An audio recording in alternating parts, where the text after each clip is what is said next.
এরপরে প্রশ্ন হলো, কথায় কথা দুষ্টমি করে স্ত্রী যদি স্বামীকে ভাই ডাকে, স্বামী যদি স্ত্রীকে বোন ডাকে, ভাই বোন ডাকাটা শরীয়তের দৃষ্টিতে জায়েজ নাকি না জায়েজ?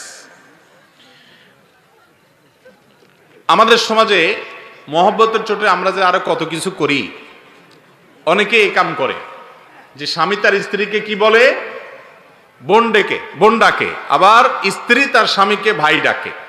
আবু দাউদের এক হাদিস থেকে আমরা জানতে পারি যে এক ব্যক্তি নবী করিম সাল্লাল্লাহু আলাইহি সাল্লামের যুগে তার সময় এরকম, তিনি পুরুষ ছিলেন, তার স্ত্রীকে তিনি বোন ডেকেছেন, হে বোন আমার, এরকম বলেছেন। তো এই ডাক শুনে নবী করিম সাল্লাল্লাহু আলাইহি সাল্লাম তাকে নিষেধ করেছেন যে এভাবে ডাকবা না। অতএব স্বামী স্ত্রী একে অন্যকে কি ডাকবে না, ভাই বোন বলে ডাকবে। যদি সন্তান থাকে তাহলে অমুকের বাপ অমুকের মা বলবে। কথার কথা ছেলের নাম আব্দুল্লাহ, তাহলে স্বামী তার স্ত্রীকে বলবে আব্দুল্লাহর মা, আর স্ত্রীও তার স্বামীকে বলবে কার বাপ, আব্দুল্লাহর বাপ। এটা হলো শ্রদ্ধা দেখানোর সবচেয়ে উত্তম এবং সাহাবীদের সুন্নাহ এটা।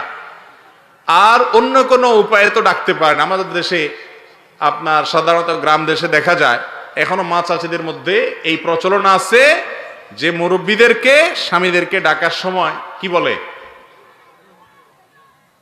ওগো ওয়া, চিটাঙ্গে বলে ওয়া, ওগো বা অমুক বা শুনছেননি, মানে কিছু একটা ইঙ্গিত দিয়া বলে।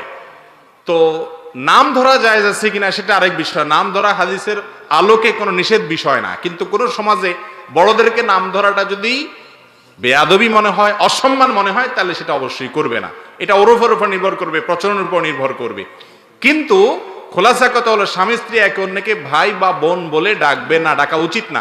কিন্তু যদি ডাকে এর কারণে যে আবার বিবাহ ভেঙে যাবে ব্যাপারটা সেরকমও না, এরকম করা উচিত না, করলে বিবাহ ভাঙবে না।